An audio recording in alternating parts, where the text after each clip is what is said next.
أعوذ بالله من الشيطان الرجيم. بسم الله الرحمن الرحيم. إن الله يدافع عن الذين آمنوا إن الله يدافع عن الذين آمنوا إن الله يدافع عن الذين آمنوا. صدق الله العظيم.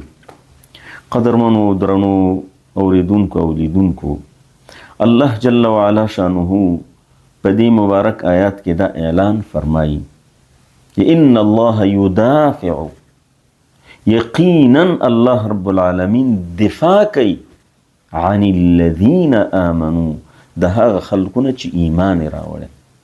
د آیت کریمه د مسلمان او د مؤمن د پاره د تسلیت یو ډیره لویه پانګه ده، دا چې الله رب العالمین ستانه دفاع کوي ای مؤمنه، او ستا په طرف کې ده او شر تانه دفع کوي، دښمن تانه دفع کوي، د دښمن مؤامرات تانه دفع کوي، نو ته باید مطمئن اوسي.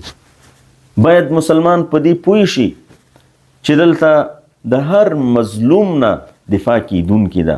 الله رب العالمین د مظلومانو د ضعیفانو خو په شرط دی چې د ایمان څښتنان ورنه دفاع کوي. نو مسلمان هیڅکله باید مایوس نشي، غورخطا نشي، ځکه چې الله رب العالمین د هغې په دفاع کې دی او الله رب العالمین په خپل قوت او حکمت سره د مؤمنانو نه دفاع کوي. ان الله يدافع عن الذين آمنوا. والسلام علیکم ورحمة الله وبرکاته.